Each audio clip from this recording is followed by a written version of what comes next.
इस वक्त cricket fever sir चढ़कर बोल रहा है क्योंकि पहले एशिया कप में पाक भारत जो एक आप समझ लीजिए एक हरकत हुई थी, टाकरा होना था। फिर वर्ल्ड कप में दोनों टीमें आमने सामने होंगी और इस मैच का क्रिकेट फैंस को बेसब्री से इंतजार है। इस मैच में अभी 3 माह बाकी हैं, लेकिन हर रोज इस हवाले से नई खबर जरूर सामने आती है। कल खबर आई थी कि भारत टीम ना सही, लेकिन भारतीय बोर्ड के सरबराह जे शाह ने पाकिस्तान आने के लिए हामी भर ली है, लेकिन अब इस खबर की तरदीद कर दी गई है। और ऐसा एक्सपेक्टेड भी था। इसी पर बात करने के लिए एक्स चेयरमैन है पीसीबी के खालिद महमूद साहब, वो हमें ज्वाइन कर चुके हैं। खालिद साहब, बहुत शुक्रिया आपके वक्त का। खालिद साहब, मेरा ख्याल है आपके लिए भी कोई नई बात नहीं होगी। ये मुमकिन था कि मुलाकात हुई, लेकिन जब उन्होंने आना था तो उन्होंने नहीं आना था, ये भी सबको मालूम था। तो कितना फर्क देख रहे हैं आप नजम सेठी साहब के जाने के बाद और ज़का अशरफ साहब के आने के बाद? बहुत ज़्यादा फ़र्क नहीं मैं देख रहा। देखिए, हर किस्म की गुमराह करने वाली ख़बरें इस वक्त हम सुन रहे हैं। बल्कि ज़का अशरफ के जाने के बाद मुलाकात की ख़बरें आई, फिर इस तरह की ख़बरें आई कि जय शाह के साथ जो उनकी मुलाकात हुई है उसके नतीजे में हिंदुस्तान की टीम जो है वो पाकिस्तान आने पे भी रज़ामंद हो गई है। अब उनकी तरफ से फिर तरदीद हुई है हिंदुस्तान के मीडिया में। तो ये कुछ ज़िम्मेदाराना रवश मुझे कहीं नज़र नहीं आती, और इस तरह की लोगों को उम्मीदें दिलाना, फिर उम्मीदें टूट जाना, तो मैं तो कोई ज़्यादा फ़र्क नहीं देख रहा दोनों अदवार में। अच्छा खालिद साहब, ये जानना चाहेंगे कि आपके दौर में भी जो है वो ऐसी मुश्किलात आई होंगी यकीनन, क्योंकि इंडिया और पाकिस्तान की इतने अच्छे कोई ताल्लुकात इस हवाले से रहे नहीं है। इंडिया हमेशा से जो है वो खेल में सियासत का अमल जो है ज़्यादा रखता है। तो उस वक्त किस तरह के डिसीजन लिए गए थे, ये भी ज़रा बता दीजिएगा, ताकि आज के दौर में आज के लोग जो देख रहे हैं उन्हें भी अंदाज़ा हो कि इनका आखिर हल क्या निकलता है। क्योंकि एशिया कप एक अलग टूर्नामेंट है, टोटली डिफरेंट। आईसीसी ओन नहीं कर, आईसीसी जो ओन कर रहा है वो अक्टूबर में होने वाला वर्ल्ड कप है, जिसके लिए अलग ही कवानीन है जो टोटली बीसीसीआई को फेवर कर रहे हैं। देखिए, मेरे आप वक्त की बात कर रहे हैं, वो तो खैर काफ़ी वक्त गुजर चुका, तकरीबन 24-25 साल पहले की बात है।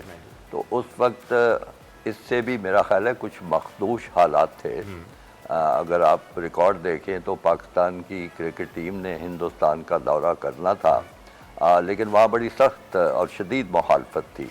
इस हद तक मुखालफत थी कि जो वानखेड़े स्टेडियम है क्रिकेट बोर्ड उनका जहाँ पे दफ्तर है, वहाँ पे उन्होंने उस दफ्तर को तोड़ फोड़ दिया था, जो इस दौरे के मुखालिफ थे।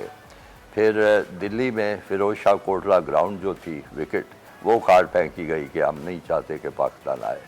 तीसरी बात मुझे याद जो पड़ती है वो ये थी कि कलकत्ता में उनके किसी आला ओहदेदार का घर था, गालबन डालमिया साहब उनका नाम था, तो वो घर भी उन्होंने उसको भी नुकसान पहुँचाया। अब पैगाम ये देना चाह रहे थे कि पाकिस्तान की टीम यहाँ पे हरगिज़ ना आए। बिल्कुल। तो मैंने इन हालात के देखते हुए उनको जवाब भेजा अपने जो काउंटर पार्ट थे इंडियन क्रिकेट बोर्ड के, कि सूरत हाल ऐसी है तो आप कैसे तवक्को करते हैं कि हम आपकी तरफ आए।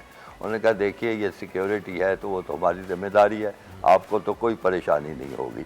मैंने कहा, अच्छा मैं खुद देखना चाहूँगा, क्रिकेट बोर्ड देखना चाहेगा कि आपके इंतज़ाम कैसे हैं। तो इस तरह हमने एक हमारा ओहदेदार थे जो जिनका ताल्लुक़ पाकिस्तान फ़ौज से था, उनका नाम भिजवाया कि ये साहब आएंगे सिक्योरिटी चेक करने। तो फटाफट उनका वीज़ा लग गया, वो चले गए, हर जगह गए जहाँ जिन मरकज़ों पे भी मैच होना था, और जाके देखा वो मुतमिन थे, उनको पूरी ब्रीफिंग दी गई और उन्होंने वहीं से मुझे टेलीफोन किया कि जी हाँ सब अच्छा है। मैंने कहा वापस आ जाएँ फिर बात करते हैं। वो वापस आए, मुझे इंडियन क्रिकेट बोर्ड ने पूछा कि जी अब क्या आपका फ़ैसला है। मैंने कहा ठीक है, सिक्योरिटी तो आप संभाल लेंगे, लेकिन सियासी तौर पे तो बड़ी एक किस्म की टेंशन है, दोनों मुल्कों में बीफ हो गई है, तो इस तरह कैसे दौरा हो सकता है। उन्होंने कहा जी हम उसका भी इंतज़ाम करते हैं, जिसके नतीजे में उनके जो खेलों के वज़ीर थे उनकी तरफ से बयान आया कि पाकिस्तान की टीम आए, उसका इस्तकबाल किया जाएगा, बंदोबस्त अच्छे होंगे वगैरह वगैरह। तो उन्होंने पूछा कि अब ठीक है। मैंने कहा नहीं, हिंदुस्तान पाकिस्तान का जब मामला होता है तो वज़ीर कोई ख़ास ऐसी लेवल नहीं है जिस पे बात हो, आप इससे लेवल को बढ़ाएं। तो मुझे बड़ी हैरानी हुई कि 2 दिन के बाद उनके जो उस वक्त के वज़ीर आज़म थे अटल बिहारी वाजपेयी, और याद रखें कि उनका ताल्लुक भी इसी पार्टी से था जिसका मोदी साहब का ताल्लुक है। तो उनकी तरफ से बयान आया कि पाकिस्तान की टीम आए तो हम इसको बड़ा अच्छा बंदोबस्त कर। तो इस तरह करने के बाद आपस में गुफ्तगू, इफ़ाम व तफ़हीम, लेकिन बड़े अच्छे अंदाज में। खालिद साहब, अभी भी क्या आपके ख्याल में क्या ये कोशिश कम की गई है? ज़का अशरफ ने स्पेशली डर्बिन में मुलाकात की है जय शाह से और कोशिश यही की है कि भाई ये क्रिकेट में एटलीस्ट पॉलिटिक्स को इन्वॉल्व ना किया जाए, लेकिन मुझे लगता है कि पाकिस्तान तो अपनी कोशिश करता है। भारत की हद तक ये मामला कुछ और है, सिर्फ क्रिकेट नहीं है। वहाँ पर एक प्रेशर भी है, परेशानी भी है, वहाँ पर उनकी मजबूरी है, वो लोग नहीं इस तरीके से कर रहे। क्योंकि देखिए, इससे पहले अगर हम बात की जाए माजी की या दीगर ममालिक को देखा जाए, दुश्मनी अपनी जगह पर, मुआशी जो आपस में टाइज हैं वो नहीं तोड़ी जाती, मामलात चलते हैं, क्रिकेट भी चलती है, खेल भी होते हैं, लेकिन ये खेलना ही नहीं चाहते। इसकी वजह कुछ और है। जी, मेरे ख्याल में आपने बिल्कुल, मैं आपसे इत्तेफाक करता हूँ कि इसकी वजह कुछ और है, और जो मेरी समझ में बात आती है वो भी आपके सुनने वालों के साथ में शेयर कर देता हूँ। हिंदुस्तान इससे पहले 2 दफ़ा वर्ल्ड कप जीत चुका है। उनको एक खबत जैसे होता है ना कि जैसे हर शोबे में हमने कुछ करके दिखाना है, तो क्रिकेट में भी वो बड़ी एक सुपर पावर बनने के चक्कर में है कि 3 दफ़ा हम जीते हैं वर्ल्ड कप। बहरहाल ऑस्ट्रेलिया का सिर्फ रिकॉर्ड है कि उन्होंने इस तरह किया हुआ है। तो अब पाकिस्तान की एक मजबूत टीम है और हिंदुस्तान की जो कंडीशंस हैं, खेलने की जो हालात हैं, वो पाकिस्तान को बड़े सूट करते हैं, एक जैसी विकेटें होती हैं। तो वो मेरा ख्याल ये चाहते हैं कि कम से कम एक ऐसी टीम जिससे ख़तरा हो सकता है हार जीत का। ज़ाहिर है वो फिर दर्जा हरारत बहुत बढ़ेगा, लोगों की तवज्जो भी होगी। तो एक ऐसी टीम है जो हिंदुस्तान में अच्छा खेल सकती है। मेरा ख्याल है वो इस चक्कर में है कि किसी तरह इस टीम को बाहर रखा जाए, और इसीलिए वो उनके लिए कोई बात भी हमारे नहीं मान रहे। हमने एतराज़ किया था कि वो अहमदाबाद में मैच ना करवाया जाए, फ़लाँ जगह ना मैच हो, यानी इन सारी चीज़ों पे भी वो अड़ चुके हुए हैं। वो अपनी ज़िद पे हैं कि हम ऐसे नहीं करेंगे। मुझे तो ऐसे लगता है जैसे वो चाह रहे हैं कि कम से कम पाकिस्तान तो इस तरह छुट्टी हो जाए, सियासी तौर पे उनको चक्कर दे के इस नहज पे ले जाया जाए कि वो कहें कि हम टीम ही नहीं भेजेंगे, तो फिर बाकी हो जाए मैदान साफ और बाकी टीमों का बंदोबस्त करेंगे। ऐसे ही खालिद साहब, बिल्कुल आपकी बातों से ये हकीकत वाज़े हो रही है कि इंडिया की साजिश यही हो रही है इस वक्त कि इस बार वो 10 विकेटों से नहीं हारना चाह रहे वर्ल्ड कप में, इसलिए चाहते हैं पाकिस्तान के लिए ऐसे हालात बना दिए जाएं कि कम से कम हम अपनी आवाम को मुंह दिखा सकें। अहमदाबाद दुनिया का सबसे बड़ा स्टेडियम जहां पर बनाया गया है, Narendra Modi stadium, cricket stadium, वहां पर पाकिस्तान का और इंडिया का पहला मैच, पहला ही टाकरा जो है वो इतना ज़बरदस्त और इतना ग्रैंड रख दिया गया है कि अगर इंडिया हारता है तो किसी को मुंह दिखाने के लायक नहीं रहेगा। शायद यही डर है जिसका आपने अभी तस्करा भी किया। मैं आपसे ये जानना चाहूँगा खालिद साहब के अपने एक्सपीरियंस के साथ ये बताइए कि इस वक्त पाकिस्तान बोर्ड को करना क्या चाहिए? क्या हमें जाना चाहिए खेलने के लिए, या हमें अपने स्टांस पर कायम रहना चाहिए कि नहीं, अगर आप एशिया कप खेलने नहीं आए तो हाइब्रिड मॉडल बनाएं, हम वर्ल्ड कप हाइब्रिड मॉडल पे खेलेंगे? आपकी क्या राय है? देखिए, मैं इस पे बहुत दफ़ा राय दे चुका हूँ। मैं समझता हूँ कि हमें असूल पे ही कायम रहना चाहिए, और असूल ये है कि जैसे हमें एशिया कप अलॉट हुआ था तो एशिया कप पाकिस्तान में होना था।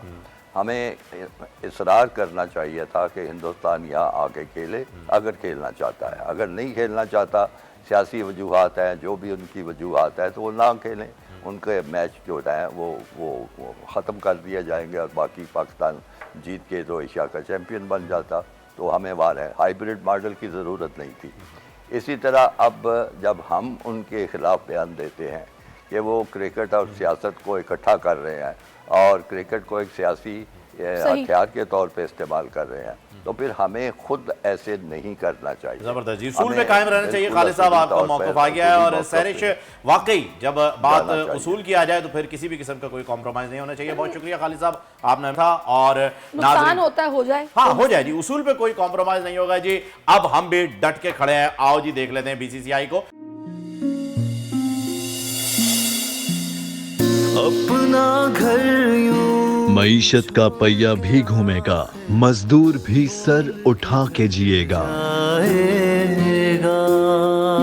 खेतों में हरियाली लहराएगी, किसान भी खुशियां समेटेगा।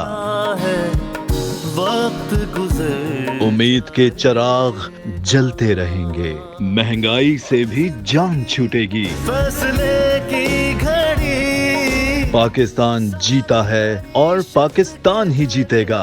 बोल बनेगा अवामी मसाइल की आवाज। पड़ेंगे कठिन फैसले बात होगी मसाइल की, लेकिन हल के साथ। देखिए खुसूसी नशरियात मिशन मईशत बुध के रोज 1 बजे सिर्फ बोल न्यूज पर। सब्सक्राइब करें और बेल दबाएं ताकि कोई खबर रह न जाए।